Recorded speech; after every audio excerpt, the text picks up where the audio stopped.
चिड़ियों से कैसे बनता है आशियाना। तो बोली भरनी पड़ती है उड़ान, तो बोली भरनी पड़ती है उड़ान, तिनका तिनका उठाना पड़ता है, तिनका तिनका उठाना पड़ता है। आज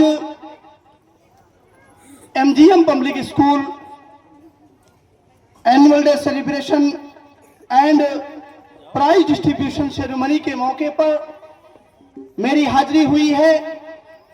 मैं मुबारकबाद पेश करना चाहूंगा सबसे पहले एक ऐसे स्थान पर कम संसाधन में आज एक बेहतरीन स्कूल का जो संचालन कर रहे हैं, मैं रिजवान मुनीर आपका दिल की गहराइयों से आपको मुबारकबाद पेश करना चाहूंगा।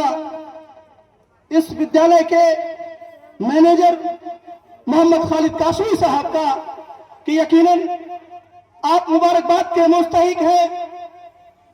जितने कम संसाधनों में आपने एमजीएम पब्लिक स्कूल नाम से ये जो संस्थान चला रहे हैं और जो बहुत ही गर्व का विषय है। मैं तो देख रहा हूं पिछले साल भी मेरी उपस्थिति हुई थी, आपके द्वारा इसी तरह प्रोग्राम का ऑर्गेनाइज आपने किया था। जो होनहार बच्चों ने आपने इस इलाके के होनहार बच्चों को आप तराशने का काम कर रहे हैं, निहायत ही काबिले तारीफ है। मैं एक बार पुनः मैं स्वयं और इस इलाके की आवाम की तरफ से, अभिभावकों की तरफ से आपका हृदय की गहराइयों से आपको मुबारकबाद पेश करता।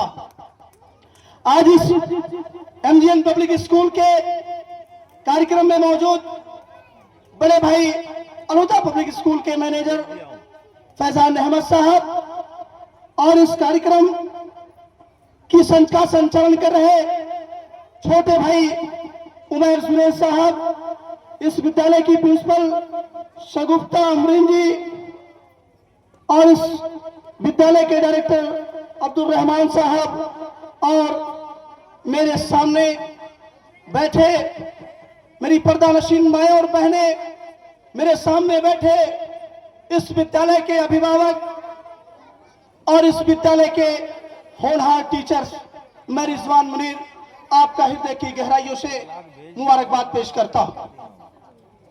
आज ये वार्षिकोत्सव जो सभी विद्यालयों में साल के अंतिम पड़ाव में मनाया जाता है, उसका मकसद क्या है, उसका उद्देश्य क्या है, हमें जानने की आवश्यकता है। आज ये विद्यालय के जो बच्चे अभी मैं देख रहा था, उनकी प्रतिभाओं के बारे में, वो जिस तरीके से इस मंच के माध्यम से अपनी प्रतिभा को आपके सामने प्रस्तुत कर रहे थे, निहायत ही काबिल तारीफ है। मैं विद्यालय प्रबंधन को मुबारकबाद देना चाहता हूं कि जिस तरीके से साल भर आप बच्चों को तराशते हो, लेकिन वहीं मेरे सामने बैठी पर्दानशीन माएं और बहनें, मेरी आपसे कुछ खास दरखास्त है। क्योंकि वक्त कम है, मैं कुछ चंद बातें कह करके मैं अपनी बात को समाप्त करूंगा। क्योंकि ये जो विद्यालय है, ये विद्यालय परिवार आपके बच्चों को जब तक विद्यालय खुलता है बंद होने तक आपके बच्चों को तराशने का काम करता है।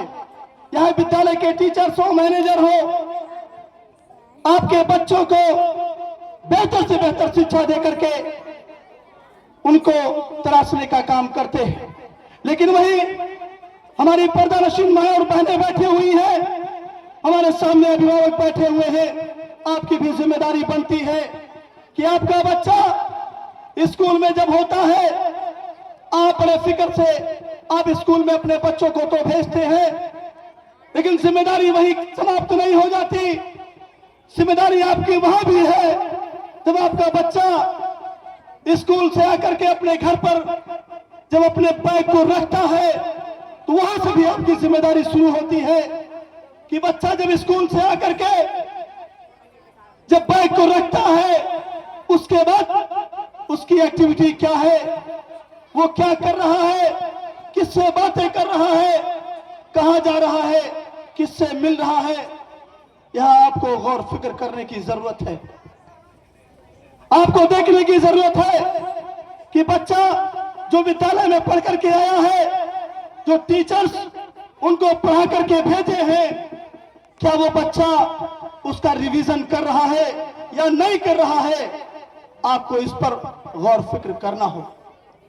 मेरे प्रिय अभिभावकों, मैं आपसे कहना चाहता हूं कि जो आधुनिक दौर है, आने वाला जो कल है, वो शिक्षा के बगैर कोई भी व्यक्ति, कोई भी नौजवान एक कोरे कागज के जैसा है, अधूरा है। बिना शिक्षा के समाज के किसी भी पायदान में आपका बच्चा पढ़ लिख करके जब जाएगा, कोई जरूरी नहीं है कि आपका बच्चा पढ़ लिख करके डॉक्टर बने, इंजीनियर बने, आईएएस बने, पीसीएस बने, अधिवक्ता बने।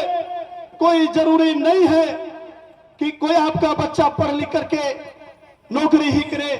आपका बच्चा जब पढ़ेगा लिखेगा, आपका बच्चा जब शिक्षित बनेगा, तो समाज के किसी भी पंक्ति में जाएगा, किसी भी पायदान में जाएगा, दुनिया के किसी भी कोने में जाएगा, तो आपका बच्चा ये जो शिक्षा ग्रहण करके जो गया है, उसकी तालीम की चमक आपको दिखाई देगी।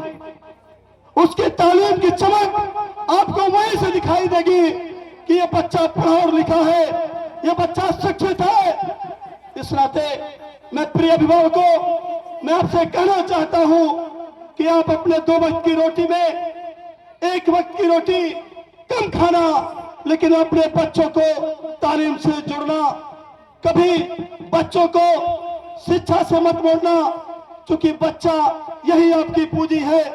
जिस तरीके से मेरी माँ बैठी हुई है, मेरी बहनें बैठी हुई है, जिस तरीके से आप अपने गहनों को संवारते हो, संवार करके सजो करके रखते हो, उसी तरह अपने उन बच्चों को भी सजा कर और संवार कर रखो। यही बच्चा आपके मुस्तकबिल का सहारा बनेगा और यही बच्चा आपका कल को नाम रोशन करेगा। इसी नाते मैं आपसे कहना चाहता हूं कि ये जो बच्चे हैं, यही कल के भविष्य हैं, यही कल के निर्माण करेंगे इस देश का। इस नाते मैं इन्हीं सब बातों के साथ मैं अपनी बात चंद पंक्तियों से मैं समाप्त करूंगा कि तूने चाहा ही नहीं हालात बदल सकते थे, तूने चाहा ही नहीं हालात बदल सकते थे। मेरे आंखों के आंसू तेरी आंखों से निकल सकते थे, मेरे आंखों के आंसू तेरी आंखों से निकल सकते थे। तुम तो ठहरे ही रहे झील के पानी की तरह, दरिया बनते तो बड़ी दूर निकल सकते थे। खुदा हाफिज।